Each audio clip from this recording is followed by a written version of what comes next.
Okay girls, let's go through our first talk example, and that's the example of the swing.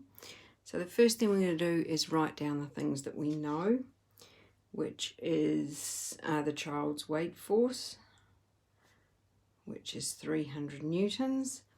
The other thing we know is that the swing is 3 meters in length.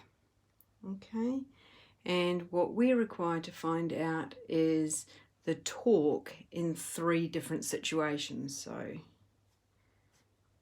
that's our unknown.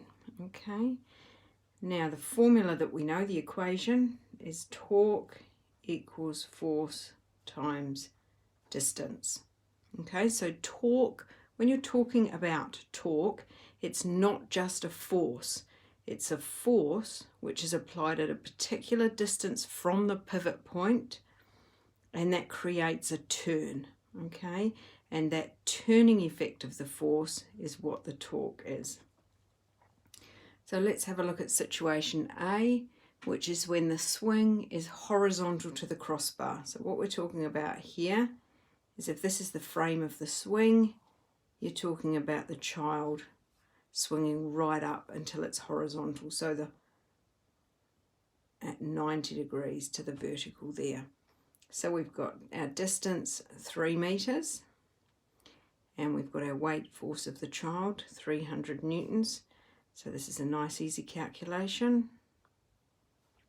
The force is 300 newtons acting at a distance 3 meters from the pivot point. And if you haven't already worked that out, the top of the swing here, that's where our pivot point is.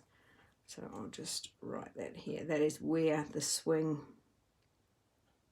this part of the swing is swinging from this point here. So that point there is the pivot point. And so that's a nice easy calculation. 300 times 3, 900 Newton meters. Okay, now in situation B, we've got the same frame, but this time the swing is vertical. Okay, it's still 3 meters in length. The pivot point is still here. That's actually, I'm circling the pivot point. It's actually that point right in the center there. Okay, so our pivot point is here. And the distance, when we talk about torque, it's force times distance, and this distance is always a perpendicular distance. And for those of you who can't quite remember what that big flash word perpendicular means, it means at 90 degrees too. Okay, so the distance here is obviously 0 because there's no perpendicular distance there. So our torque is, the weight force of the child is still the same, 300, but we've got no distance, and therefore we've got no turning effect, which makes sense because the swing doesn't go anywhere when it's in that position. Okay, so there's no turning effect of a force there. And then in situation C, same swing.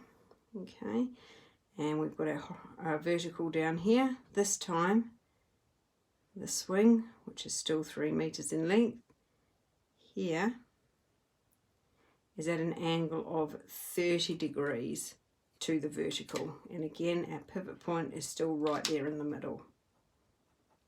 Always really important to identify that pivot point every time you do one of these. The other word for pivot point is fulcrum, and sometimes you will hear that instead. So obviously we're going to need to find a